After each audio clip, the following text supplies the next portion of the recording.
Assalamualaikum, selamat sejahtera dan hai semua. Anda bersama saya Fatin Soe Cincau dalam sorotan berita mingguan. Antara berita yang akan diketengahkan dalam video ini ialah apa program latihan digital terbaru yang disediakan Google. Nothing for One ada banyak masalah. Apa kelebihan chip Mari Silicon X pada Oppo Reno 8 Pro 5G dan banyak lagi berita lain yang akan dikupaskan. Tapi sebelum tu saya nak jawab dulu satu komen dari video 5 tablet terbaik saya, iaitu dari Yalumni. Dia tulis model yang mana boleh guna third party stylus. Hai awak, semua tablet boleh guna third party stylus, tapi jenis yang getah dekat hujung tu. Bukannya S Pen ataupun Apple Pencil. Awak boleh rujuk video bertajuk Samsung Galaxy S21 Ultra, alternatif untuk S Pen. Kat situ kawan saya Hanif ada tunjuk dia gunakan stylus tip getah untuk gerakkan skrin telefon. Menteri Komunikasi dan Multimedia Malaysia, Menkom Tan Sri Anwar Musa baru-baru ini menyatakan bahawa sebanyak 1,000 sekolah terpilih di seluruh negara termasuk kawasan luar bandar akan dibekalkan dengan kemudahan rangkaian 5G menjelang akhir tahun ini. Rangkaian 5G ni akan bantu bukan sahaja pihak pengurusan melalui proses pembelajaran lebih baik, tapi pengguna kawasan sekitar juga akan menikmati kemudahan tersebut. Anwar bagaimanapun berkata pihaknya masih menunggu persetujuan daripada Kementerian Pendidikan KPM untuk segera melaksanakan inisiatif itu. Buat masa ni, tiada maklumat lanjut diperkatakan tentang inisiatif ini. Ia mungkin akan guna konsep yang hampir serupa dengan satu Bestari Net, iaitu menyediakan liputan rangkaian 4G kepada 10,000 sekolah. Untungnya 1,000 sekolah yang akan dapat 5G tu.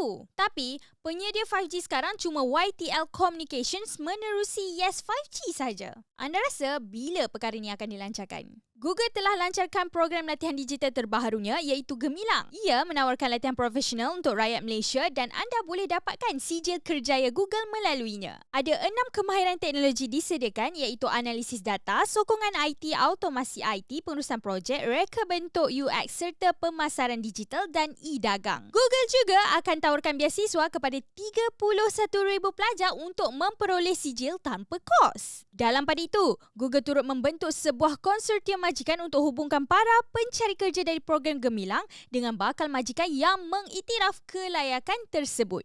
Antara ahli semasa konsortium ini selain Google ialah Carsem, Maybank, McDonald's Malaysia dan Petronas. Anda nak tambah kemahiran dan sedang cari pekerjaan?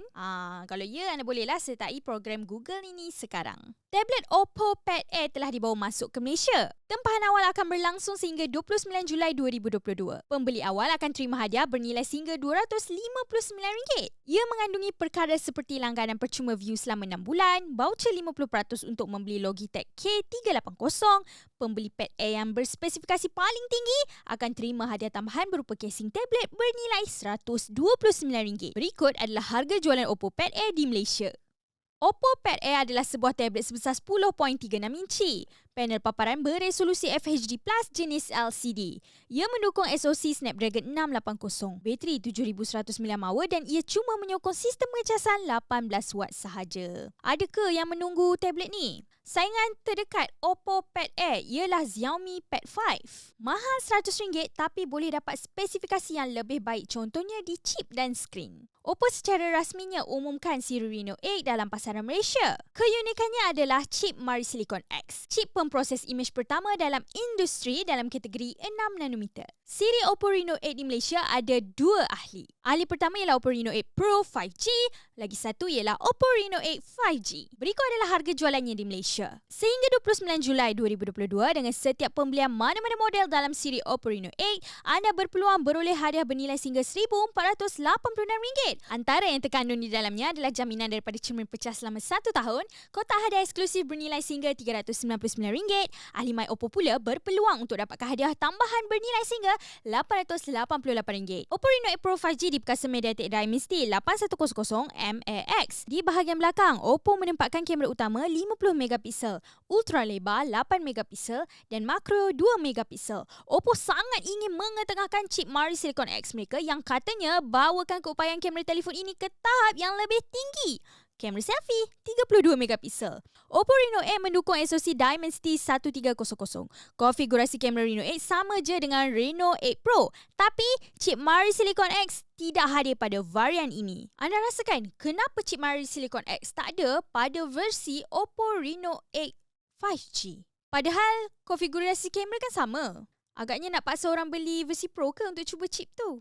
Shopback umumkan perkhidmatan Shopback Pay Later. Sejenis perkhidmatan beli sekarang bayar kemudian untuk pengguna di Malaysia. Shopback turut memperkenal perjenamaan semula identiti mereka menerusi logo serba baru. Menerusi perkhidmatan baru Shopback Pay Later, pengguna berpeluang untuk membuat pembelian sekarang dan bayar secara ansuran bulanan dengan 0% faedah. Shopback bawakan perkhidmatan ini dengan kerjasama platform Hola. Ia membolehkan pengguna Shopback terima kelulusan pendaftaran segera, seterusnya menikmati bayaran 3 kali secara ansuran bulanan tanpa faedah apabila bayar di lebih 2,000 kedai atas talian dan kedai terpilih yang disokong Shopback. Sempena pelancaran Shopback Pay Later serta penjenamaan semula syarikat, Shopback tawarkan diskaun 25% dengan had RM25 di setiap pembayaran pertama melalui Shopback Pay Later untuk pengguna baru. Anda pernah guna beli sekarang bayar kemudian? BNPL ni popular sekarang, dekat Shopee pun ada. Boleh je kalau anda nak guna, cuma anda kena pastikan bila anda beli tu, anda mampu untuk bayar balik.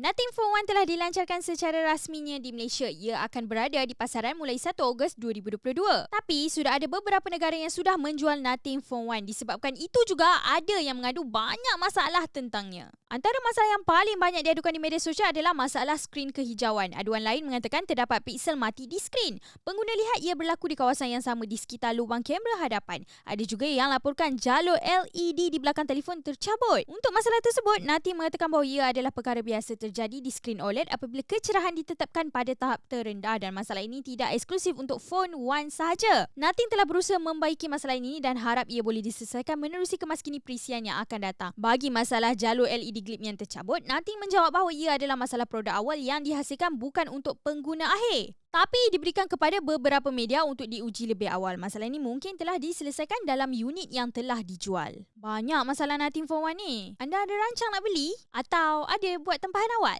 Harapnya perkara ini tak berlaku dekat pengguna Malaysia nanti. Malaysia Airlines, MAS, baru-baru ini umumkan pembaharuan semula pesawat sedia ada mereka Boeing 737-800NG. Pertama, kerusi lebih nipis dan ringan. Menurut Malaysia Airlines, pembaharuan ini dapat jimatkan bahan api sehingga 8% sekaligus hasilkan karbon lebih rendah untuk kelestarian bumi. Kerusi ini dihasilkan menggunakan bahan yang lebih ringan dan nipis dari sebelumnya. Kedua, Malaysia Airlines menyatakan sistem hiburan dalam pesawat IFE dipertingkat kepada MH Studio. Tapi penumpang yang mahu menikmati MH Studio perlu membawa peranti sendiri kerana tiada lagi skrin dipasang pada kerusi. Skrin digantikan dengan tempat letak peranti. Ia boleh memuatkan peranti sekecil telefon pintar sehingga sebesar tablet melebihi 10 inci. Dikatakan pembaharuan ini dapat jimatkan kos penerbangan. Jika kos penerbangan murah, tapi apa gunanya kan kalau penumpang dibebankan dengan keperluan membawa peranti, kerusi nipis serta tiada lagi lapik kepala yang tebal. Mesti tak selesa. Baiklah, itu sahaja perkongsian saya untuk video ini. Sebelum tu saya nak ingatkan anda, dos penggalak kedua COVID-19 sudah tersedia. Semua individu berusia 50 tahun ke atas, petugas Barisan Harapan dan individu berusia 18 tahun sehingga 49 tahun yang berisiko tinggi boleh mula tempah janji temu untuk dapatkannya. Untuk ketahui lebih lanjut, anda boleh baca artikel dos penggalak kedua COVID-19 sudah tersedia. Golongan ini layak menerimanya di portal saya Cincau BM. Baiklah, jika anda mempunyai persoalan ataupun komen, sila nyatakan di bawah. Jika anda sukakan video ini, sila tekan like dan subscribe saluran YouTube Saya Cincau BM. Ikuti kami juga di Facebook, Twitter, Instagram dan TikTok. Saya Fatin Saya Cincau. Kita jumpa lagi. Bye.